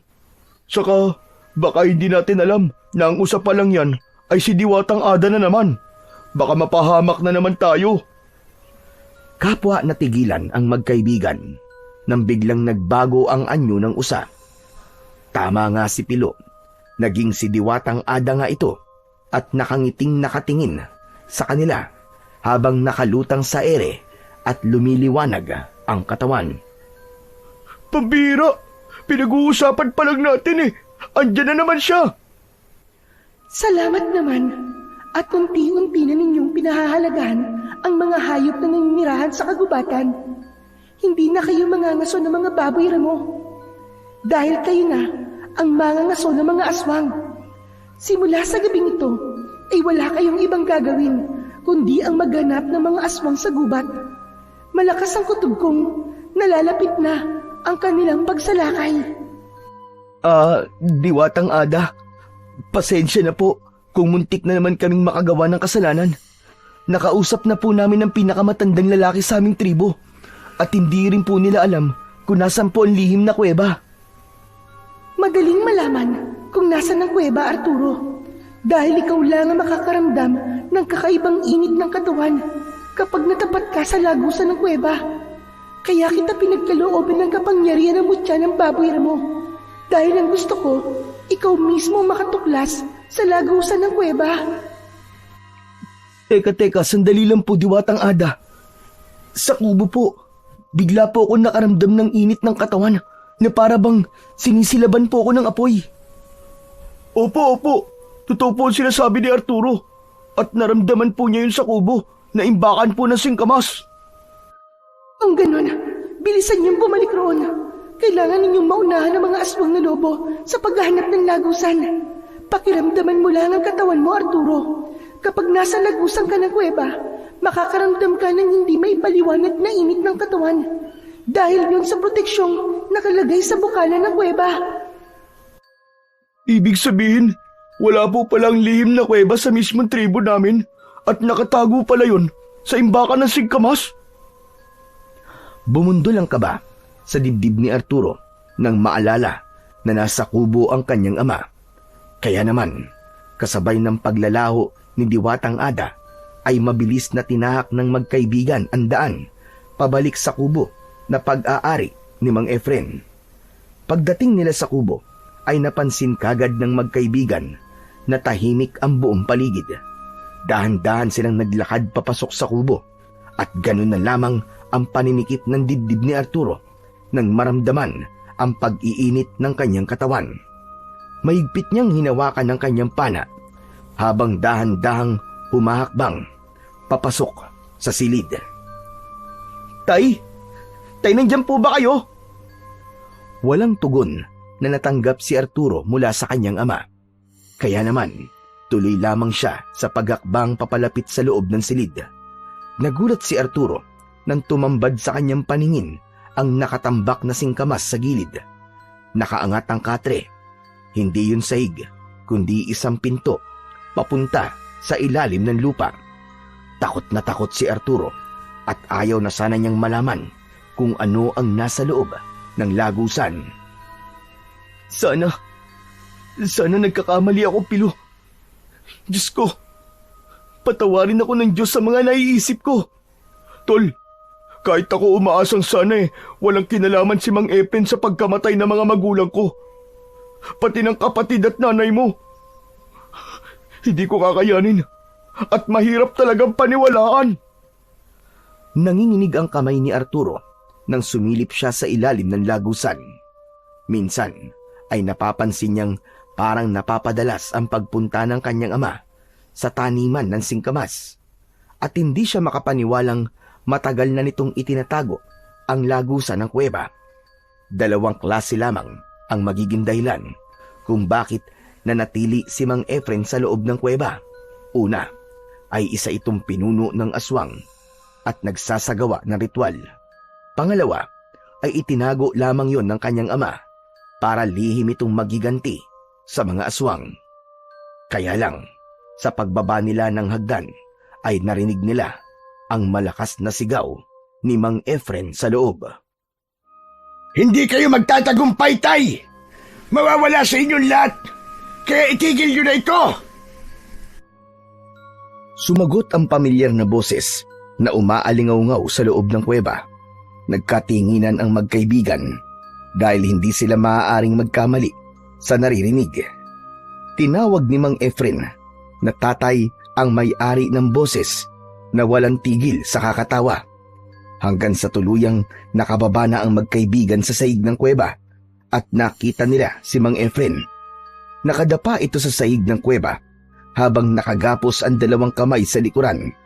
Sa altar naman na gawa sa bato ay naroroon si Don Miguel kasama ang mga tauhan nitong nanggigipit sa kanila. Napataklob ng palad si Arturo sa sarili niyang bibig, lalong-lalo na si Pilo. Pareho silang nagulat sa mga natuklasan.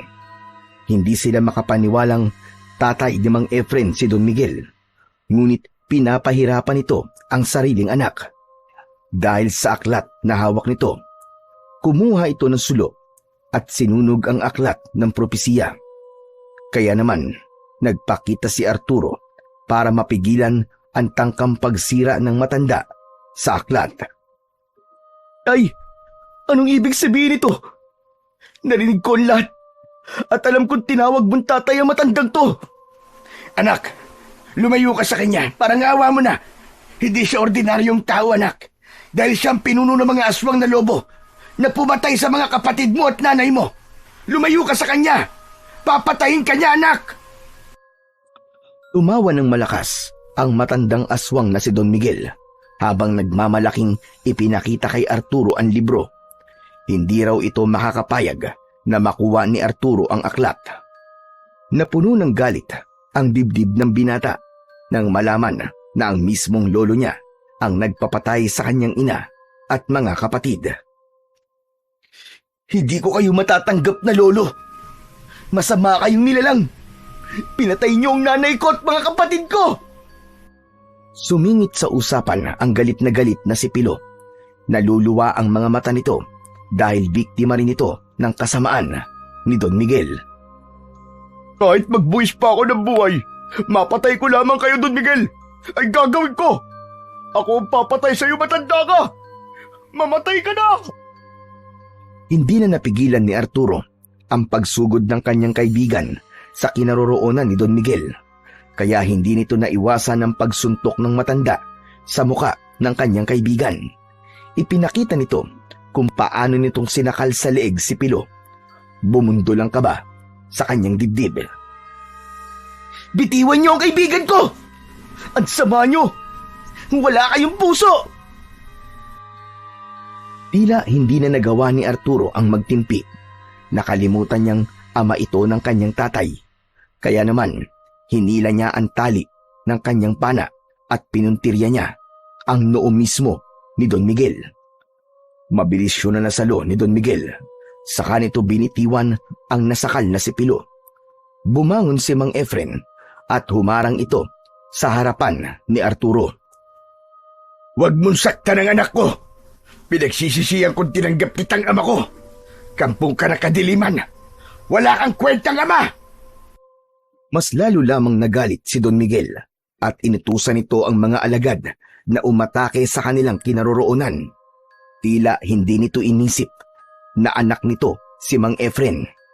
Nakangisi pa itong nakatingin sa kanila habang pinagtutulungan sila ng mga alagad nito. Itinulak ni Arturo ang kanyang ama at inihagis niya rito ang kanyang pana. Tay! Gamitin niyo po kapag kinakailangan! Nilapitan ni Arturo ang kanyang ama at kinalagan niya ng tali si Mang Efren. Bago niya hinarap ang mga kalaban, naramdaman niya ang pag-iinit ng kanyang katawan habang nakatingin siya sa gawin ni Pilo. Walang malay ang kanyang kaibigan sa isang tabi. Isang malakas na paglitaw ng liwanag sa kamao ni Arturo ang nagpatigil sa mga kalaban. Lumitaw rin ang 2 pangil ng baboy ramo sa kanyang kamay at inihanda niyang gamitin sandata yon laban sa kampon ng kadiliman. Subalit hindi natakot ang kanyang lolo Miguel. Sa halip ay natuwa pa ito at sinabing hindi raw ito mahihirapang hanapin ang bagong tagapagmana sa mutya ng pangil ng baboy ramo. Anak, mag-iingat ka. Hindi na siya lolo Miguel mo dahil tuluyan na siyang sinapian ng hari ng kadiliman. Ikaw lang ang makakapagpalaya sa itim na kapangyarihang bumabalot sa katawan niya. Ang boses ng nagtataglay ng pangil ng baboy ramo ang makakapatay sa kanya, anak. Kailangan mo mabawi ang aklat sa kamay niya. Tumawa ng malakas si Don Miguel at sinenyasan ang mga alagad nito na sumugod sa kinaroroonan ni Arturo. Sabay-sabay na umatake ang mga kalaban sa kanya at mabilis siyang umatake rin ng pagsugod sa mga ito. Paikot niyang sinaksak ang mga kalaban gamit ang matulis na pangil ng baboy ramo. Bawat tamaan ng kanyang sandata ay bumabagsak ang mga ito sa sahig ng kuweba habang umaangil. Ngunit nagtataka siyang bumabangon ang kalaban sa tuwing tinatamaan niya ang mga ito. Tila hindi tinatablan ng kanyang sandata ang mga kalaban. Naramdaman ni Arturo ang paghawak ng mga aswang sa tigkabilaan niyang mga braso. Ngunit tinulungan siya ng kanyang ama nang isa-isa nitong pakawalan ang palaso at tumama yon sa ulo ng mga aswang. Tumagos yun hanggang sa batok ng mga ito. Muling bumagsak sa saig ng kuweba ang mga kalaban habang umaangil. Ngunit laking gulat nila nang makitang bumabangon na naman ang mga aswang na lobo at pasugod sa kinaroroonan ng kanyang ama. Tay! Ano po nangyayari? Bakit hindi po sila tinatabla ng sandata ko? Dahil hawak ng pinuno ang aklat ng propesiya at nabasa niya sa aklat kung paano lalabanan ang epekto ng kapangyarihan ng mutya ng pangil ng baboy ramo. Tay! Kailangan niyo po makalabas dito. Umalis na po kayo. Mukhang hindi ko na po sila kayang labanan. Masyado na po silang malakas. Hindi kita iiwan, anak. Kahit anong mangyari, patutunayan natin na hindi sila magtatagumpay. Kailanman na hindi sila mananalo laban sa puwersa ng kabutihan. Kaya anak, mag-focus ka lang kung paano mo mababawi ang aklat. Kaya mo yan! Lumaban ka, anak! Nakita ni Arturo na sinusunog ng matanda ang aklat. Kaya naman, mabilis siyang tumakbo sa kinaroroonan ng matanda. Agad siyang lumundag para bawiin ang libro, ngunit nasalo siya nito gamit ang malalaki nitong kamay. Nasakal siya ni Don Miguel. Hindi siya makagalaw dahil sa kakaibang lakas nito. Umangat ang kanyang paa sa saig ng kuweba habang ang kanya namang ama ay tumakbo papalapit sa kinaroroonan ng mga ito. Pinana nito ang binti ni Don Miguel, ngunit hindi nito pinansin ang bumaon na pana sa paa nito. Mas lalong humigpit ang pagkakasakal nito sa kanyang leeg at naramdaman ni Arturo ang pagbaon ng kuko nito sa kanyang laman, kasabay ng paghagis nito sa kanya papunta sa altar. Bumagsak siya sa kinatatayuan ng kanyang ama habang nakatutok ang pana nito sa muka ni Don Miguel. Namimilipit sa sakit si Arturo nang muli siyang bumangon. Arturo anak, ikaw na lang ang umalis. Isama mo si Pilo at sunugin mo ang kubo. Sama-sama na kaming mamamatay sa loob ng kuwebang ito. Ang bahay na naging tirahan ng mga magulang ko noon. Hindi kita iiwan dito, Tay. Lalaban ako hanggang sa uli. Muling tumuwid ng tayo si Arturo habang ang maliwanag na mutya sa kanyang kamay ay nagsimulang maglagablab na parang apoy. Saka naman nagkamalay si Pilo sa tabi ng altar sa likod ng nakangising si Don Miguel. Hindi nito napapansin na unti-unti nang tumatayo si Pilo para agawin ng aklat sa kamay ng pinuno ng mga aswang. Nilibang ni Arturo ang kalaban habang hindi pa rin ito napapansin si Pilo. Ngunit nabigla sila sa pagbabagong anyo ng matanda. Pinunit nito ang damit at kitang-kita nilang binitiwan nito ang aklat ng propesiya. Kinuha yun ni Pilo ng tahimik at nagtago sa ilalim ng altar na gawa sa bato habang hinahanap ang pahina na babasahin ni Arturo sa sandaling mahawakan na niya ang aklat. Tay, unti-unti na po siya nagpapalit ng anyo. Ano na po ang gagawin ko? Kailangan mo magpakatatag, anak. Ako naman ang bahala sa mga alagad niya.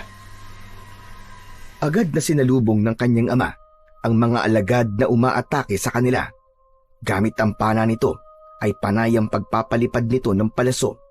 Kahit tadtad na ang katawan ng mga kalaban ay hindi natitinag ang mga ito.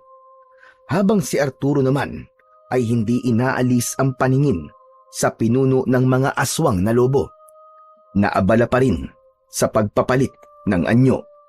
Hindi man niya kayang patayin si Don Miguel, subalit gagawin niya ang lahat para mawala ang itim na kapangyarihan ng dilim, para mawala ang sanib nito sa katawan ng kanyang lolo. Humaba ang bibig ni Don Miguel hanggang sa maghugis yun na para sa asong gubat. Kasunod ng paglitaw ng malaalambre nitong balahibo. Ang kamay at braso na nababalutan ng balahibo ay kitang-kita niyang tinubuan ng mahabang kuko sa daliri. Kasunod ng paglitaw ng malalagari nitong mga ngipin at buntot na nakabaluktot na parang karit. Nang ganap ng aswang na lobo ang matanda, ay umangil ito ng malakas habang titig na titig sa kanyang muka. Agad itong sumugod sa kanya at hindi niya inaasahan na haharang sa unahan niya ang kanyang ama. Ito ang tinamaan ng unang kalmot ng aswang. Bumagsak ang kanyang ama sa sahig ng kuweba. Pagkatapos, hinagis ni Pilo ang aklat. Iniwasan na muna ni Arturo ang pag-atake sa kanya ni Don Miguel at sinubukan niyang saluin ng aklat na inihagis sa kanya ni Pilo. Binasa niya ang pangalawang pahina ng aklat. Malakas na malakas ang kanyang pagkakabigkas at bawat salitang lumalabas sa kanyang bibig ay napansin niyang tila nasasaktan ang mga kalaban. Kaya naman, nang matapos si Arturo sa pagbabasa ng mga salitang nakatala sa lumang aklat ng propesiya, lumitaw naman ang naglalagablab niyang kamay na may hawak na mutya ng pangil ng baboy ramo. Inuna niyang atakin ang mga alagad nito. Mga hayop kayo! Ito na ang katapusan nyo! Pagbabayaran na ninyo ang kasamaan na ibinigay nyo sa pamilya ko! Ubod lakas na ibinaon ni Arturo ang kanyang sandata sa alagad ng matanda at bawat tamaan ng pangil ng baboy ramo ay kagad na nasusunog ang mga ito at namamatay. Habang ang iba naman ay bumubula ang bibig habang nagkikikisay ang katawan. Biglang tinablan ng mga ito ng kanyang sandata matapos niyang mabigkas ang mga salita sa libro. Ubod lakas na umikot sa ere si Arturo at tinamaan niya ng saksak ang nag-iisa na lang na alagad ni Don Miguel. Galit na galit ang pinuno ng mga aswang na lobo na sumugod kay Arturo habang ang mga mata ay naglilingas na parang apoy. Wala na ang mga alagad mo, tanda! dahil tinatabla na sila ng kapangyarihan ko. Kaya ikaw naman ang humanda sa akin ngayon. Tila merong ipo-ipong hangin ang bumalot sa katawan ni Arturo at saktong paglapit sa kanyang kinaroroonan ng pinuno ay binalot niya ito ng malakas na liwanag sa katawan. Kasabay ng pagsaksak niya sa braso nito gamit ang pangil ng baboy ramo, idagdag pa ang nakabisado niya ng salita na nakatala sa aklat ng propesiya ng mga aswang. Mula sa harap ni Arturo ay tanaw niya ang kulay itim na usok na gustong humiwalay sa katawan ng matanda. Kaya naman, sinaksak niya sa leeg ang kulay itim na usok na gusto pang bumalik sa katawan ni Don Miguel. Inulit ni Arturo ang pagsaksak sa kulay itim na usok at kita niyang nasasaktan ito. Hinila niya ang braso ni Don Miguel at tuluyan ng nakawala ang matanda sa nakabalot na itim na kapangyarihan ng hari ng kadiliman. Pino, dalian nyo! Lumikha kayo ng ingay upang mabingi ang kulay itim na usok at hindi siya makatakas sa kuwebang ito para hindi na siya makabalik sa katawan ni Don Miguel. Bilisan nyo! Si Pilo ang bumayo ng palo sa batong altar gamit ang itak nito. Umalingaw-ngaw ang ingay sa loob ng kuweba. Idagdag pa ang dulo ng talim ng pana na hawak ni Mang Efren na ikinikiskis naman ito sa sahig ng kuweba. Mula sa kanilang harapan ay kitang-kita nilang nagtataklob ng tenga ang hugis tao na kulay itim na usok. Malaki ang buka ng bibig nito habang umaangil na tila nasasaktan. Nakita nilang bumalik ang itim na usok sa aklat na hawak ni Arturo, kasabay ng pagdampot ni Pilo sa nahulog na sulo na may apoy. Kagad nilang sinunog ang aklat na hawak ni Arturo. Kasabay noon ang pagdampot ni Pilo ng nahulog na sulo na may apoy. Kagad nilang sinunog ang aklat na hawak ni Arturo. Naririnig nila ang nakakakilabot na huni ng aswang sa loob ng aklat hanggang sa tuluyang maging abo ang mga yon. Sisirain natin ang lagusang dinadaanan ng halimaw na yun, Arturo! Kasabay ng pagkaabo ng aklat ng propesiya, yumanig ang kuweba. Agad na pinagtulungang alalayan ni Mang Efren at Pilo ang nawalan ng malay na si Don Miguel. Mabilis silang umakyat papunta sa itaas ng kuweba. Naiwan si Arturo sa loob at bago pa man siya makaahon sa itaas ng lagusan, ay binagsakan na siya ng malalaking bato. Pero dahil sa taglay niyang lakas, nabuhat niya ang mga yon at ligtas silang nakaalis sa loob ng kuweba. Nilamon ng hukay ang kubo kasama ang mga inani nilang singkamas. Inilapag nila ang matanda sa damuhan at saka lamang lumitaw ang totoo nitong itsura bilang isang matanda na kulay puti ang buhok. Naluluwang niyakap ni Mang Efren ang ama at hindi makapaniwalang nakaligtas sila sa kamay ng mga aswang. Lumitaw ang diwatang si Ada. Nakangiti itong nagpakita ng pasasalamat sa kanilang katapangan at tagumpay. Pero ang hindi nila inaasahan ay ang pagbabago ng anyo ng diwata. Naging si Lolo Bagani ito na nakangiti sa kanila. Nakaawang ang bibig nila at hindi makapaniwala sa hiwaga na kanilang natuklasan. At ang buong katotohanan na matagal na silang ginagabayan ni Diwatang Ada. Ikaw? Ikaw po, Lolo Bagani? Ang diwatang si Ada? Matagal na akong diwata ng tribo natin na po. Ako si Ada, ang diwatang tumulong sa inyo para malabanan ng mga aswang. Kaya po pala alam yun tungkol sa mga pinaggagawa namin sa gubat. Dahil isa po pala kayo diwata. Kaya alam din po ninyo ang tungkol sa paghahanap namin ng kuweba. Pambihira. Hindi talaga kami lubos sa makapaniwala. Patawarin niyo ako, Pilo, kung kinailangan kong magpanggap na pinakamatandang pinuno sa tribo niyo para matulungan ko kayong lahat. Mabuti kayong tao, kaya kayo ang napili kong protektahan. Pero sa ngayon, nawala na ang kampo ng kadiliman. Panahon na para bumalik ako sa dati kong anyo. Lahat sila ay hindi makapaniwala na ang matandang inaakala nilang ordinaryong tao ay isa palang diwata na nagmamatsyag lamang sa kanilang lugar at lihim na tumutulong sa kanilang tribo. Bumalik sa dating anyo si Lolo Bagani bilang si Diwatang Ada. Si Don Miguel naman, nang magising, ay walang maalala sa mga nangyari. Ang tanging naaalala lamang ng matanda ay kung paanong hindi sinunod ni Mang Efren ang pagtatanim ng singkamas.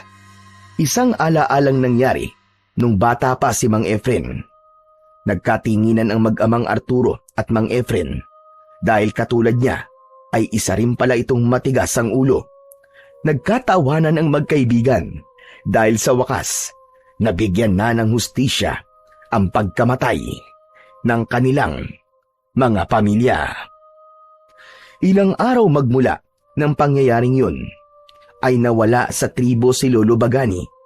Tanging ang magkaibigan lamang ang nakakaalam sa kung saan nagpunta ang matanda. Kung minsan naman ay madalas na nagpapakita sa kanila si Ada, ngunit sa anyo ni Lolo Bagani. Nakikipag-usap ito at palaging nagbibigay ng babala sa kanila. Tuluyang napunta sa kanila ang lupain na pag-aari naman pala ng kanyang ama na si Mang Efren. Saka lamang naging malinaw kay Arturo ang dahilan kung bakit alam ng matanda ang tungkol sa kanya. Kung bakit siya ang pinili nito dahil kilala na siya ng matanda simula pagkabata. Dahil sa pagiging matulungin at mapagmahal niya sa kapwa, ay pinagkalooban siya ng mutya ng pangil ng baboy ramo. Sobra siyang nagpapasalamat kay Lolo Bagani sa pagbibigay sa kanya ng kakaibang kapangyarihan at pana na magagamit niya sa pangangaso, hindi ng hayop, kundi ng aswang na manggugulo sa kanilang tribo.